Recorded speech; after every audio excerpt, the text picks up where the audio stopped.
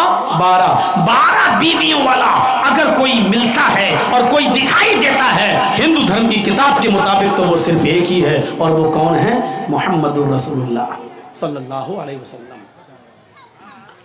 اور آگے والا منتر تو بالکل کلیئر ہے، اور دیکھیے، ایش ایشائے مام ہے، ایش ایشائے مام ہے، شتن نشکان دشستراجا تریڑی شتان ورتان سہسترا دشکو نام۔ اتھروا وید کانڈ 20 سوکت 127 کا منتر نمبر 3۔ پہلا منتر تو وہ تھا نراشنس نام ہوگا، پورے وشو میں سب سے زیادہ تعریف ہوگی، 60,090 دشمنوں سے بچائیں گے، یہ پہلا منتر ہو گیا۔ دوسرا منتر کیا تھا؟ اس کی پیاری سواری اونٹنی ہوگی اور ان کی 12 بیوی ہوں گی، یہ دوسرا منتر ہو گیا۔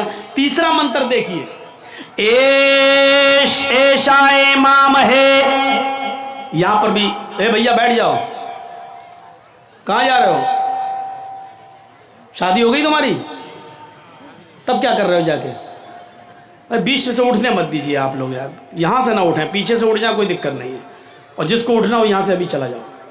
ہمیں بڑا ڈسٹرب ہوتا ہے، میں بھول جاتا ہوں کہ کیا پڑھ رہا تھا، میں سمجھتا ہوں کہ ٹوکنے کے لیے اٹھ رہا، کہیں ایسا نہ ہو کہ مائک پکڑ کے چھین، 1-2 بار ایسا ہو چکا ہے۔ اٹھا، ہم سمجھے پیشاب کرنے جا رہا، وہ آیا سیدھے مائک، یہ کیا بول رہا ہے؟ کئی جگہ ایسا ہوا، تو جو بیچ سے کوئی اٹھتا تو میں ڈر جاتا ہوں کہ مائک تو چھیننے نہیں آ رہا ہے، اب کیا کروں، وہی چیز بیٹھی ہوئی ہے دماغ میں، اب دماغ میں جلدی کوئی نکلتا تھوڑی ہے۔ اب دیکھنے رہے ہو وہ ایک کمینہ جو ہے بدل گیا، اب اس کے دماغ میں وہی بھوسا گھسا ہوا تھا، بار بار وہ، آج اس کا بیان کیا ہے معلوم ہے؟ مجھے مسلمانوں نے اسلام سے نکال دیا ہے، مرنے کے بعد ہمیں 2 گز زمین بھی نہیں ملے گی، جب ہمارے اوپر کفر کا فتویٰ لگا دیا تو ہم نے یہ دھرم قبول کر لیا۔ اب سوال یہ ہے کہ اسلام پر تو تم نے بہت سوال اٹھائے، اب وسیم رضوی مت کہیے، اب اس کو کہیے جتیندر کمار، کیا نام اس کا ہو گیا؟ جتیندر کمار تیاگی۔ اب اس سے پوچھو کہ اب ہندو دھرم پہ ذرا انگلی اٹھاؤ، 16,108 تھیں، جتیندر تیاگی جی کیا کہو گے؟ اب اٹھاؤ، محمد صاحب کی 12 بیوی پر بڑی انگلی اٹھاتے تھے، اب جو 16,108 رکھا تھا اس کے اوپر اٹھاؤ انگلی۔ رام چندر جی کو بھگوان کا درجہ دیا جاتا ہے، پھر بھی راوڑ ان کی پتنی سیتا کو لے کے بھاگ گیا، بھگوان اپنی پتنی کو نہیں بچا پائے، اب اٹھاؤ انگلی، اب تو جرجیس تمہاری رات کی نیند حرام کر دے گا، اب اٹھاؤ، اب اٹھاؤ۔ کوئی بات نہیں، چینج ہو گئے، یہاں کسی کو پرواہ نہیں ہے۔ اچھا ہوا میرے حساب سے، بہت اچھا ہوا کہ تم بدل گئے، ادھر چلے گئے، کیونکہ ابھی تک مجھے اسلام کا بھی دفاع کرنا پڑتا تھا اور یہ کہنا پڑتا تھا کہ وہ راستے سے بھٹک گیا ہے، لیکن اب غیر مسلم ہو کر ایک ہندو دھرم میں آ کر تم اسلام پر کیچڑ اچھالو گے تو کوئی فرق نہیں پڑتا، اس لیے کہ RSS بجرنگ دل پہلے ہی سے اچھالتے ہیں، تم بھی تو انہی کے پالتو کتے ہو، تم تو اپنے آپ اچھالو گے، کوئی فرق نہیں پڑتا ہمارے اوپر، اسلام کے اوپر بھی کوئی فرق نہیں پڑتا۔ بڑی ٹپڑیاں ہو رہی ہیں، میں نے بھی ایک کمنٹ کیا تھا، سب کچھ بدل گیا، اپنی مشین کیسے بدلو گے؟